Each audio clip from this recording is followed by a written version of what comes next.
മനീഷേ പറയേ. എടി, ഞാൻ ചെയ്യുന്നത് തെറ്റാണോ? ആണെന്ന് ചോദിച്ചാൽ ആണ്. പക്ഷെ പ്രണയം തെറ്റൊന്നുമല്ല. വീട്ടുകാരെ ഒളിച്ച് നമ്മൾ ആദ്യം ചെയ്യുന്ന കാര്യവും ഇതാകും. എനിക്ക് കുറ്റബോധം തോന്നുന്നു. പക്ഷെ എനിക്കൊരിക്കലും ഹരിയെ കൂടാതെ ഒരു ജീവിതം ഉണ്ടാവില്ല. നീ വീട്ടിൽ പറയേ. അവരുടെ അഭിപ്രായം അറിയാമല്ലോ. ഇന്ന് തന്നെ ഞാൻ പറയും.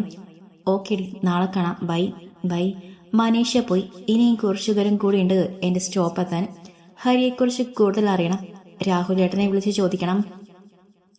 ഹരിയുടെ മനസ്സ് ആകെ കലുഷിതമായിരുന്നു. എത്രയും വേഗം ശത്രുക്കളെ ഇല്ലാതാക്കണം. ആരെയും കൊല്ലാനുള്ള മനസ്സ് എനിക്കില്ല. പക്ഷേ എന്റെ ജീവിതത്തിൽ ഇനിയും ദുരന്തങ്ങൾ സംഭവിക്കാൻ പാടില്ല. ഹരി മുംബൈയിലുള്ള സുഹൃത്തുക്കളെ കോണ്ടാക്ട് ചെയ്തു. എല്ലാ കാര്യങ്ങളും അവരോട് പറഞ്ഞു. എത്രയും വേഗം എല്ലാത്തിനുമുള്ള പരിഹാരമുണ്ടാകും എന്ന ധാരണയിൽ സംഭാഷണം അവസാനിപ്പിച്ചു. അമ്മയുടെ തറവാട്ടിൽ പോണം, അവൻ സ്വയം പറഞ്ഞു.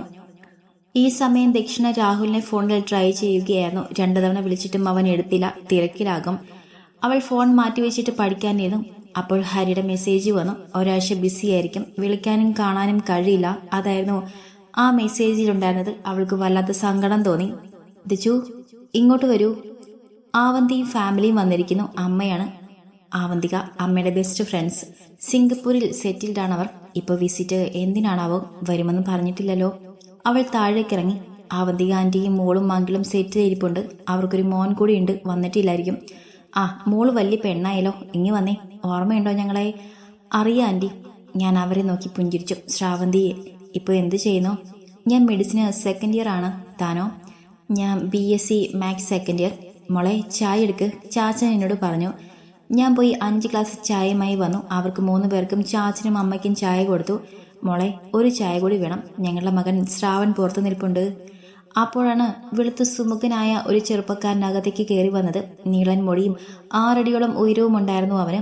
ഹായ് ദക്ഷിണ, അറിയോ? അവൻ കൈ നീട്ടിക്കൊണ്ട് ചോദിച്ചു. ആ, അറിയാം. ഞാൻ കൈ നീട്ടുന്നില്ല എന്ന് കണ്ടപ്പോൾ അവൻ കൈ പിൻവലിച്ചു. മോൾക്കിപ്പോ എത്ര വയസ്സായി പ്രിയേ? ശ്രാവണിന്റെ അച്ഛനാണ് ചോദിച്ചത്. ഈ മാസം 28-ന് 21 ആകും. കല്യാണം നോക്കുന്നുണ്ടോ? ആവന്തിക ചോദിച്ചു. ഇല്ല, അവൾ പഠിക്കുവരെ. പഠിത്തം കഴിഞ്ഞ് ആലോചിക്കണം. കല്യാണം കഴിഞ്ഞാലും പഠിപ്പിക്കുന്നവർ ഉണ്ട്. ഇവർ എന്നെ കെട്ടിക്കാൻ വന്നതാണോ? ദുരന്തങ്ങൾ, ദക്ഷിണ മനസ്സിൽ പറഞ്ഞു. ഉണ്ടാകും. പക്ഷേ ഞങ്ങൾ അവളെ ഇപ്പോൾ കെട്ടിക്കുന്നില്ല. ചാച്ചനത് പറഞ്ഞപ്പോൾ എനിക്ക് സമാധാനമായി. എല്ലാവരുടെയും ശ്രദ്ധ എന്റെ നേരെയായി. ആരാ മോളെ? ചാച്ചൻ ചോദിച്ചു. രാഹുലേട്ടനാ അച്ഛാ. മോൾ കോൾ എടുക്ക്. ശരി. ഞാൻ ഫോണുമായി ചാച്ചന്റെ മുറിയിലേക്ക് പോയി. ആരാ രാഹുൽ? ആവന്തിക സംശയരൂപേണ ചോദിച്ചു. എന്റെ ബ്രദറിന്റെ മോന. നിനക്ക് ഓർമ്മയില്ലേ? പ്രിയ പറഞ്ഞു. ഓ, ഓർക്കുന്നു. അയാളിപ്പോ എന്തു ചെയ്യുന്നു? KCBയിൽ ജോലിയാണ്. വിവാഹ നിശ്ചയം കഴിഞ്ഞു. ആണോ? നല്ല കാര്യം. ശ്രാവൺ ഇപ്പൊ വിവാഹം വേണ്ടെന്ന് പറഞ്ഞു നിൽക്കുക. ഇപ്പൊ അവന് വിവാഹത്തിനുള്ള സമയമാണ്. ആവന്തിക നിരാശയോടെ പറഞ്ഞു നിർത്തി. അതൊക്കെ അതിന്റെ സമയത്ത് നടക്കും, ദേവൻ പറഞ്ഞു. എന്നാൽ ഞങ്ങൾ ഇറങ്ങട്ടെ, ഇനിയും ഒരുപാട് വീടുകളിൽ പോകാനുണ്ട്. ആവന്തികയുടെ ഭർത്താവ് ശ്രീകാന്ത് പറഞ്ഞു. നിങ്ങൾ എവിടെയാണ് സ്റ്റേ ചെയ്യണേ? എന്നാ തിരിച്ചു പോകുന്നേ? പ്രിയ ചോദിച്ചു. ശ്രീകാന്തേട്ടന്റെ വീട്ടിലാണ്. ഇനി നാട്ടിലൊരു ഫ്ലാറ്റ് വാങ്ങണം. അതിന്റെ കാര്യങ്ങൾ ശരിയായി വരുന്നു. അടുത്ത മാസം ആദ്യം പോകും, എന്നിട്ടുടനെ തിരിച്ചു വരും. ഇവിടെ സെറ്റിലാകും. ആവന്തിക സന്തോഷത്തോടെ പറഞ്ഞു. നല്ല കാര്യമാണത്, ദേവൻ പറഞ്ഞു. എന്നാൽ ഇറങ്ങട്ടെ ദേവ. ശ്രീകാന്ത് അയാൾക്ക് നേരെ കൈ നീട്ടി. അവർ പരസ്പരം ഹസ്തദാനം നടത്തി. പ്രിയയും ആവന്തികയും പരസ്പരം കെട്ടിപ്പിടിച്ചു. മോളെ, ഞങ്ങൾ ഇറങ്ങുക, ആവന്തിക പറഞ്ഞു. ഹെഡ്സെറ്റ് ചെവിയിൽ വെച്ച് സംസാരിച്ചുകൊണ്ടിരുന്ന ദക്ഷിണ അത് കേട്ടില്ല.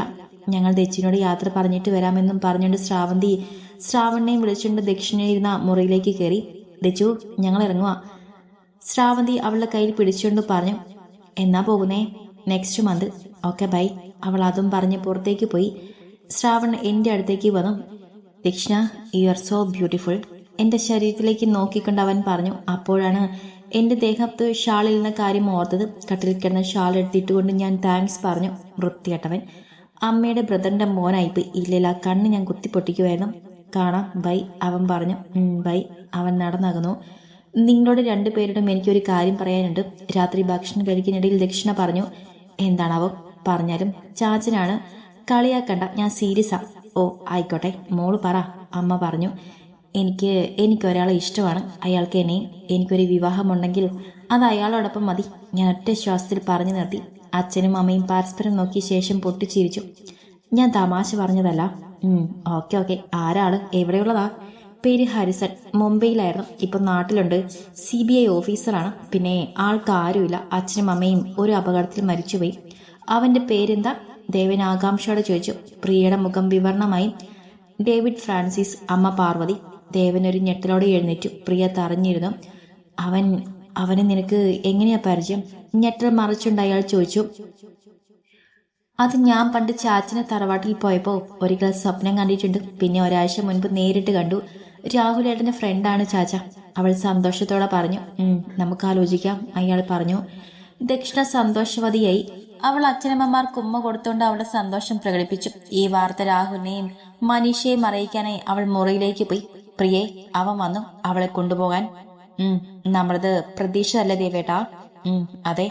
അവന്റെ ഡാഡി മരിക്കും മുൻപ് എന്നെ വിളിച്ചു പറഞ്ഞത് എനിക്ക് ഇന്നലത്തെ പോലെ ഓർമ്മയുണ്ട്.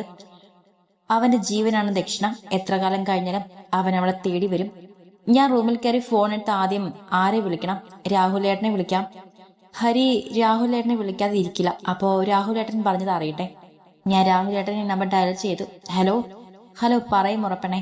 രാഹുലേട്ടാ, ഹാരിയുടെ കാര്യം ഞാൻ വീട്ടിൽ പറഞ്ഞു. ആലോചിക്കാമെന്ന് ചാച്ചൻ പറഞ്ഞു. ആഹാ, ഗുഡ് ന്യൂസ് ആണല്ലോ. അപ്പൊ ചിലവുണ്ട്. അതൊക്കെ ചെയ്യാം. ഹാരി വന്നിട്ട് പോരെ? അവൻ വന്നിട്ട് മതി. എടി, നവി വിളിക്കുന്നു, ഞാൻ പിന്നെ വിളിക്കാം. ഓക്കെ ചേട്ടാ, ബൈ. ഞാൻ കോൾ കട്ട് ചെയ്തു. എന്നിട്ട് മനീഷയെ വിളിച്ചു. ഹലോ എടി, ഞാൻ വീട്ടിൽ പറഞ്ഞു ഹാരിയുടെ കാര്യം. എന്നിട്ട് എന്തായി? ആലോചിക്കാന്ന് പറഞ്ഞു. അതൊരു അർത്ഥസമ്മതമാണല്ലോടാ. അതെ, പൂർണ്ണമായും സമ്മതിപ്പിക്കണം ഹാരി വന്നിട്ട്. എടി, വരുന്ന സൺഡേ നിന്റെ ജനിച്ചോത്സവം അല്ലേ? ഹരി വരുവോ? അതെ, ആളോട് ഞാൻ പറഞ്ഞിട്ടില്ല. രാഹുലേട്ടൻ ചിലപ്പോ പറഞ്ഞിട്ടുണ്ടാകും. ആളെവിടെയാന്ന് പോലും എനിക്കറിയില്ല. നീ രാഹുൽ ചേട്ടനോട് ചോദിച്ചില്ലേ? പക്ഷെ അത് മാത്രം പറഞ്ഞില്ല. ഹരിയെ കുറിച്ചുള്ള മറ്റെല്ലാ കാര്യങ്ങളും പറഞ്ഞു. ഹരി റാം ഹോൾഡർ ആയിരുന്നു. സയന്റിസ്റ്റ് ആവാനായിരുന്നു അത്രേ ആഗ്രഹം. പക്ഷെ അച്ഛന്റെയും അമ്മയുടെയും കൊലപാതകം കണ്ടുപിടിക്കാൻ വേണ്ടി CBI ആണെന്ന്. പിന്നീട് കരാട്ടെ ബ്ലാക്ക് ബെൽറ്റ് നേടിയിട്ടുണ്ട്. നല്ലതുപോലെ പാടുമായിരുന്നു അത്രേ. പക്ഷെ അച്ഛനും അമ്മയും മരിച്ച ശേഷം അതൊക്കെ നിർത്തി. പിന്നെ പ്രധാനപ്പെട്ട മറ്റൊരു കാര്യമുണ്ട്. ഒരു ഹിന്ദിക്കാരി പെണ്ണ് 2 വർഷമായി ആളുടെ പുറകെയാണെന്ന്. അവൾക്ക് പ്രേമമാണ്. പക്ഷെ ആൾക്ക് അങ്ങനെയൊന്നുമില്ല. അപ്പം നിനക്കൊരു ശത്രു ഉണ്ട്. എനിക്കെന്തിനാ ശത്രു? ഞാൻ ആ കുട്ടിയെ കണ്ടിട്ട് പോലും ഇല്ലല്ലോ. ഞാൻ പറഞ്ഞൊന്നുമില്ലടി, നീ അത് വിട്. നീ പഠിച്ചോ? ഇല്ലടി, ഒരുപാട് ജോലി ഉണ്ടായിരുന്നു. ഇനി ഇരുന്ന് പഠിക്കണം. പിന്നെ നാളെ ഞാൻ ബ്യൂട്ടി പാർലർ പോകുന്നുണ്ട്. ഹെയർ കട്ട് ചെയ്യാൻ. നിനക്ക് ഹെയർ കളർ ചെയ്യാൻ ആഗ്രഹമുണ്ടെന്ന് പറഞ്ഞില്ലേ? നീ വരുന്നോ? അത് ചിലപ്പോ ഹാരിക്ക് ഇഷ്ടായില്ലെങ്കിലോ? ഓ ഇല്ല, അങ്ങനെ നീ ആളോട് ചോദിച്ചിട്ട് ചെയ്താൽ മതി കേട്ടോ. ഓക്കേടി. Okay, bye. Good night. ഞാൻ കോൾ കട്ട് ചെയ്തപ്പോൾ അമ്മ വന്നു. എന്തു പറ്റി പ്രിയക്കുട്ടിയെ? മുഖത്തിനൊരു തെളിച്ചക്കുറവ്. ഞാൻ എന്റെ ഇഷ്ടം പറഞ്ഞതുകൊണ്ടാണോ? അതൊന്നും അല്ലടാ, ഒരു തലവേദന. ഈ കാലഘട്ടത്തിൽ മക്കൾ ഒളിച്ചോടിപ്പോയ ശേഷമാണ് പേരൻസ് അത് അറിയുന്നത്. എന്റെ മോൾ ഒരാളുടെ ഇഷ്ടം തോന്നിയത് തുറന്നു പറഞ്ഞല്ലോ, അത് വളരെ നല്ല കാര്യമാണ്. You are my sweet baby. Thanks പ്രിയെ. ഞാൻ അമ്മയെ കെട്ടിപ്പിടിച്ചു. ഞങ്ങൾ ഉറങ്ങാൻ കിടന്നു. ഈ സമയം പ്രിയയുടെയും ദേവന്റെയും മനസ്സിൽ ഒരു കാര്യം മാത്രമേ ഉണ്ടായിരുന്നുള്ളൂ. തങ്ങളുടെ മകളെ എന്നേക്കുമായി നഷ്ടപ്പെടുമോ എന്ന ചിന്ത.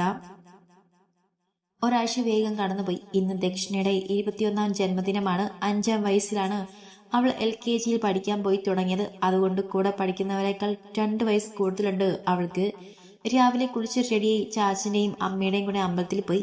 വരുന്ന വഴി സാധനങ്ങളും കേക്കും ഒക്കെ വാങ്ങി വീട്ടിലെത്തിയപ്പോൾ മനീഷയും രേവതിയും വന്ന് ബാക്കിയുള്ളവർ കുറച്ച് കഴിഞ്ഞു വരുമെന്ന് അവർ പറഞ്ഞു. പിന്നെ ആകെ തിരക്കിലായിരുന്നു. ഭക്ഷണം ഉണ്ടാക്കലും അലങ്കരിക്കലും ഒക്കെയായി. കുറച്ചു നേരം കഴിഞ്ഞപ്പോൾ ക്രിസ്റ്റ്യൻ വിശ്വസും ക്രിസ്റ്റോയും അർണവും എത്തി. അങ്ങനെ ആകെ മേളമായി. എല്ലാവരുടെയും ഒപ്പം ഇരുന്ന് ഭക്ഷണം കഴിച്ചു. ചാച്ചന്റെയും അമ്മയുടെയും മുഖത്ത് എന്ത് വിഷമം പോലെ തോന്നി. ചോദിച്ചെങ്കിലും രണ്ടാളൊന്നും പറഞ്ഞില്ല.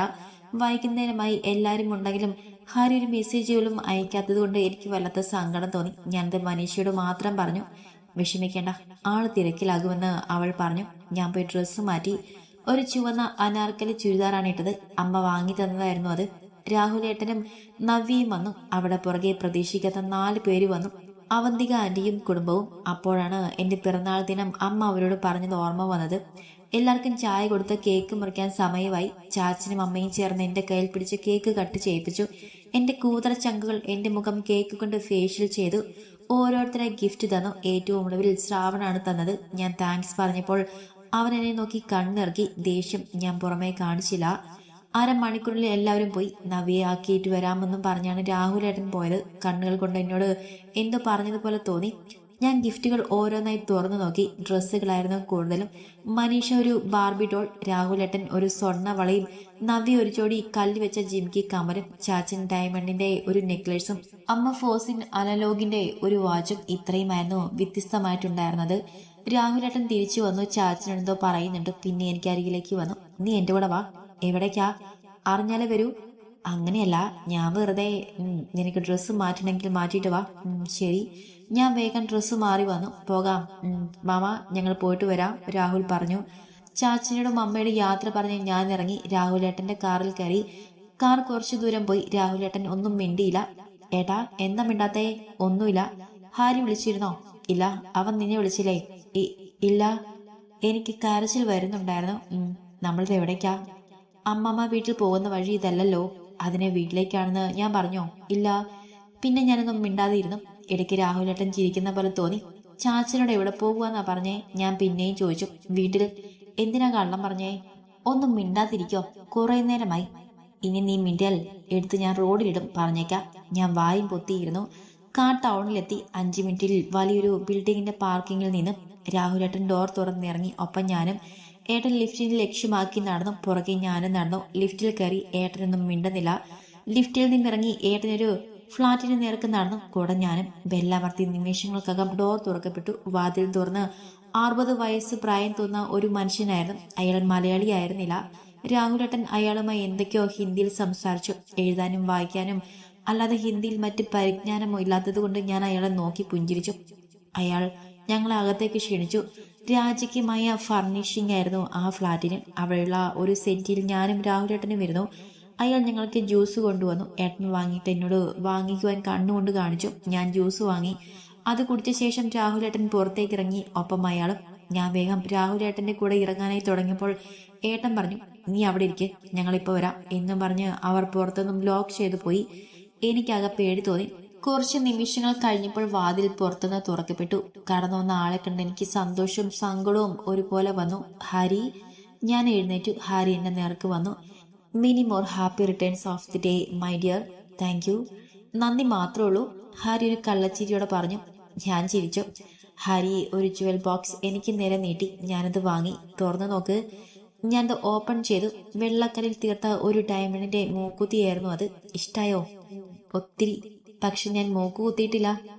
അറിയാം. ഇനി സമയമുണ്ടല്ലോ. വേണേൽ ഇപ്പൊ തന്നെ ആളെ വരുത്താം. വേണോ? വേണ്ട. വാ. ഹരി എന്നെ ചേർത്ത് പിടിച്ചുകൊണ്ട് ഒരു റൂമിലേക്ക് കയറി. അവിടെ കണ്ട കാഴ്ച എന്നെ ശരിക്കും ഞെട്ടിച്ചു. ഞാൻ ജനിച്ച കാലം തൊട്ടുള്ള ഫോട്ടോസ് ആയിരുന്നു അതിൽ മുഴുവനും. അതിലെ ചില ഫോട്ടോസ് എന്റെ ആൽബത്തിൽ പോലും ഇല്ലാത്തവയായിരുന്നു. ഇതൊക്കെ എങ്ങനെ? ഞാൻ പറഞ്ഞില്ലേ, ഞാൻ നിന്നെ സ്വപ്നം കണ്ടിട്ടുണ്ടെന്ന്. ഇപ്പൊ വിശ്വാസമായോ? പക്ഷെ ഇതെല്ലാം എവിടുന്ന് കിട്ടി? അതൊക്കെ കിട്ടി. അതും പറഞ്ഞ് ഹാരി എന്റെ പുറകിൽ വന്നു നിന്നു. ആ നിശ്വാസം എന്റെ പിൻകഴുത്തിൽ പതിഞ്ഞു. ഞാനൊന്ന് വിറച്ചു. അപ്പോഴേക്കും ഹരി അവിടെ ചുംബനം നൽകി. പെട്ടെന്ന് എന്തോ ഓർത്തതുപോലെ ഹരി പിന്മാറി. ഇനി പൊയ്ക്കോളൂ, ഞാൻ രാഹുലിനെ വിളിക്കാം. അതും പറഞ്ഞുകൊണ്ട് അയാൾ ഫോണും എടുത്ത റൂമിൽ നിന്നും പുറത്തേക്ക് ഇറങ്ങി. പ്രിയയും ദേവനും ആകെ ചിന്താക്കുഴപ്പത്തിലായിരുന്നു. മകളെ നഷ്ടപ്പെടുമോ എന്ന ചിന്ത അവരെ അലട്ടി. ദേവേട്ടാ, നമ്മൾ എന്താ ചെയ്യാ? വരട്ടെ, അവന്റെ തീരുമാനം എന്താണെന്ന് അറിയില്ലല്ലോ. നമ്മളെക്കാൾ അവളിൽ അവകാശം അവനാണ്. അവർ തമ്മിൽ രക്തബന്ധവും ഉണ്ട്. എനിക്കെന്തോ പേടി തോന്നും. അവൻ മോളോട് എല്ലാം പറയോ? ഏയ്, അവൻ അങ്ങനെ ചെയ്യില്ല. എത്രയായാലും അവന്റെ അച്ഛന്റെയും അമ്മയുടെയും സ്വഭാവ ഗുണം അവനിലും കാണും. അതുകൊണ്ടാണ് അവൻ ഇത്ര ദിവസമായിട്ടും മോളോടൊന്നും പറയാത്തത്. അവന് മോളെ കെട്ടിച്ചു കൊടുക്കാൻ ദേവേട്ടന് സമ്മതമാണോ?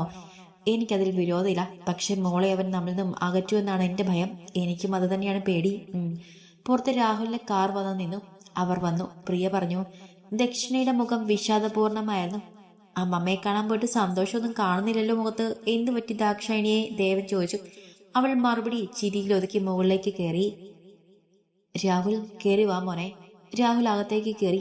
അവൾക്ക് എന്തു പറ്റി? അത് ഞാൻ മുറപ്പെണ്ണെന്ന് വിളിച്ചതിന്റെ. അവൾക്കത് ദേഷ്യല്ലേ, അതാണ്. ഓ, അത്രയുള്ളോ? പിന്നെ മോനോട് ഒരു കാര്യം ചോദിക്കാനുണ്ട്. ചോദിക്കും മാമ. അത് നിനക്ക് ഹാരിയുമായി എങ്ങനെയാ പരിചയം?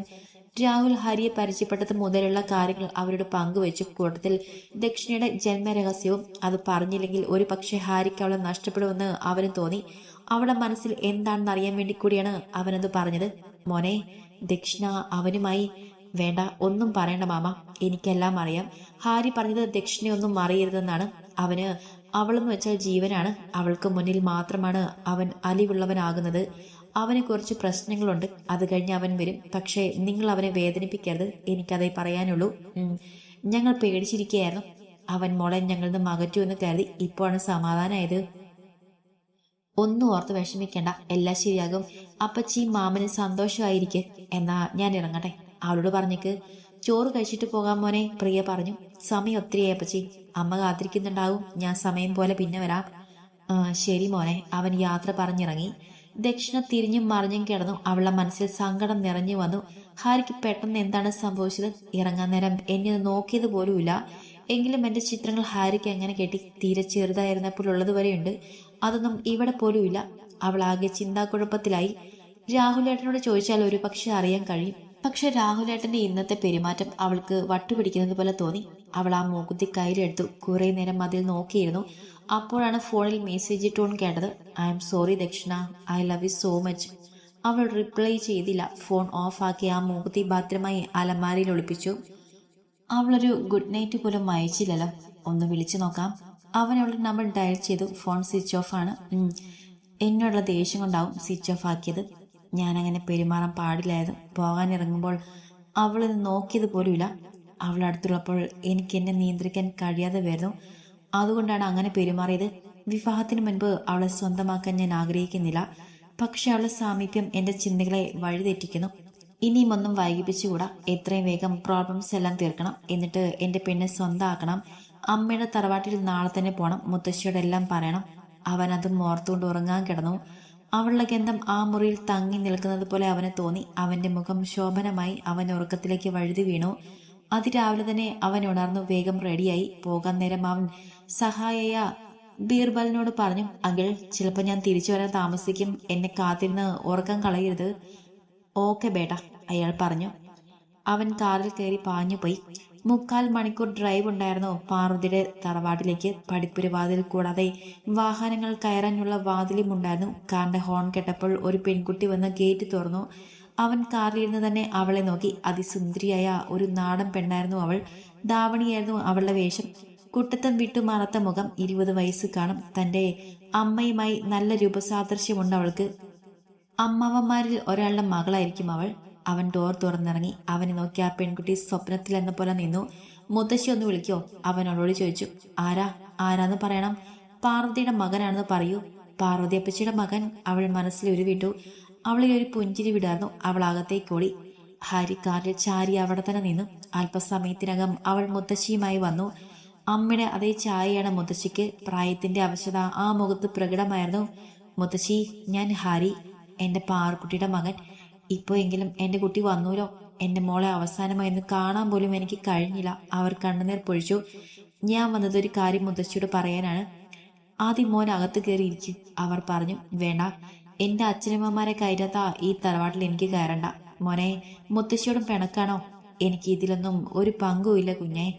അറിയാം, മുത്തശ്ശിയുടെ പേരിലുള്ള സ്വത്തുക്കൾ എന്റെ അമ്മയുടെ പേരിൽ എഴുതി വെച്ചത് അതുകൊണ്ടാണല്ലോ. മുത്തശ്ശിക്കറിയോ? അത് കാരണമാണ് എനിക്ക് എന്റെ ഡാഡിയും അമ്മയും നഷ്ടമായത്.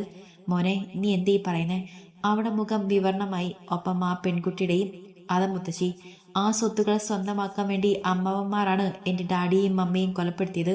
അവിടെ കേസ് രജിസ്റ്റർ ചെയ്തെങ്കിലും അവിടെ സ്വാധീനം കൊണ്ട് അന്നത് എവിടെയും എത്തിയില്ല.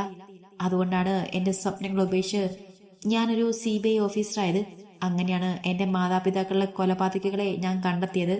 അവരെ ജയിലിൽ അടയ്ക്കാനാണ് ആദ്യം തോന്നിയത്. പക്ഷെ ഞാൻ കാരണം ആരും വേദനിക്കുന്നത് എനിക്ക് ഇഷ്ടമല്ല. എന്റെ നഷ്ടം അവരെ ജയിലിലാക്കിയത് കൊണ്ട് തീരില്ലല്ലോ. ഞാൻ നാട്ടിൽ വന്ന ശേഷം എനിക്ക് നേരെയും ആക്രമണമുണ്ടായി. ആ ഗുണ്ടകളെ അയച്ചതും അവരാണ്. കേട്ടതൊന്നും വിശ്വസിക്കാനാകാതെ അവർ രണ്ടും തറഞ്ഞു നിന്നു. എനിക്ക് അവരുടെ പ്രതികാരം ചെയ്യണമെന്നില്ല. പക്ഷെ എനിക്ക് ജീവിക്കണം. എന്നെ കാത്തൊരു പെൺകുട്ടി ഇരിപ്പുണ്ട്. അവൾക്ക് വേണ്ടി എനിക്ക് മരിക്കും വരെ ജീവിക്കണം. ആ വാക്കുകൾ ആ ധാവണിക്കാരിയിൽ ഒരു ഞെട്ടലുളവാക്കി. നിമിഷങ്ങൾ കൊണ്ട് നീതികുട്ടിയ സ്വപ്നങ്ങൾ തകർന്നതിൽ അവൾക്ക് വേദന തോന്നി. മുത്തശ്ശി ഒന്നും അറിഞ്ഞില്ല കുട്ടി. എന്റെ മക്കൾക്ക് വേണ്ടി ഞാൻ നിന്നോട് മാപ്പ് ചോദിക്കുന്നു. എന്റെ മോളെയും ഭർത്താവിനെയും ഇല്ലാതാക്കിയത് അവളുടെ സഹോദരങ്ങൾ തന്നെയാണല്ലോ. ഭഗവാനെ, ഞാൻ എത്ര പാപിയാണ്. ആസുരന്മാർക്കാണല്ലോ ജന്മം നൽകിയത്. അവർ വിലപിച്ചു. അമ്മമ്മമാരോട് പറയണം, 1 രൂപ പോലും എനിക്ക് വേണ്ടെന്ന്. മുത്തശ്ശി എന്റെ അമ്മയ്ക്ക് വേണ്ടി എഴുതി വെച്ച സ്വത്തുക്കളെല്ലാം അവർക്ക് തന്നെ കൊടുത്തേക്കൂ. ഇനി എന്റെ ജീവിതത്തിൽ അവളുടെ നിഴല് പോലും വീഴാൻ പാടില്ല. അങ്ങനെയുണ്ടായാൽ തീർത്തു കളയും ഞാൻ. അവന്റെ കണ്ണുകൾ കോപം കൊണ്ട് ചുവന്നു. ഇല്ല മോനെ, മുത്തശ്ശി ജീവിച്ചിരിക്കുമ്പോൾ ഇനി എന്റെ കുഞ്ഞിന് വേദന ഉണ്ടാക്കുന്ന ഒന്നും സംഭവിക്കില്ല. എങ്കിൽ ഞാൻ പോട്ടെ മുത്തശ്ശി. അവൻ അവരെ പുണർന്ന് അവൻ തിരിച്ചു. അവർ അവന്റെ മൂർത്താവിൽ ചുംബിച്ചു. മോന് ഇതാരാണെന്ന് മനസ്സിലായോ? അമ്മാവന്മാരിൽ ആടിയ മകളാണ്. നിന്റെ ചെറിയമ്മാവന്റെ പത്മനാഭന്റെ മകൾ ഭദ്ര. ഇവൾക്ക് ഒരു സഹോദരൻ കൂടെയുണ്ട്. അവൻ ബാംഗ്ലൂരാണ്. പേര് സിദ്ധാർത്ഥ്. ഭദ്ര എന്ത് ചെയ്യുന്നു? അവൻ ചോദിച്ചു. ഞാൻ BA മലയാളം തേർഡ് ഇയർ ആണ്. ഓക്കെ, ഞാൻ ഇറങ്ങട്ടെ മുത്തശ്ശി. കുറച്ച് കാര്യങ്ങൾ കൂടി ചെയ്തു തീർക്കാനുണ്ട്. മോൻ ഇനി വരില്ലേ മുത്തശ്ശിയെ കാണാൻ? ഇവിടുന്ന് പോകുന്നതിന് മുൻപ് ഒരിക്കൽ കൂടി വരാം. അതും പറഞ്ഞ് അവരെ രണ്ടുപേരെയും നോക്കി പുഞ്ചിരിച്ചുകൊണ്ട് അവൻ കാറിൽ കയറി. തന്നെ ആക്രമിച്ച ഗുണ്ടകളെ അവൻ നേരത്തെ തന്നെ മുംബൈയിൽ എത്തിച്ചിരുന്നു. അവർക്കുള്ള ശിക്ഷ അവന്റെ അടുത്ത സ്നേഹിതർ നൽകിയിരുന്നു. അങ്ങനെ അവന്റെ പ്രശ്നങ്ങളെല്ലാം തീർന്നു.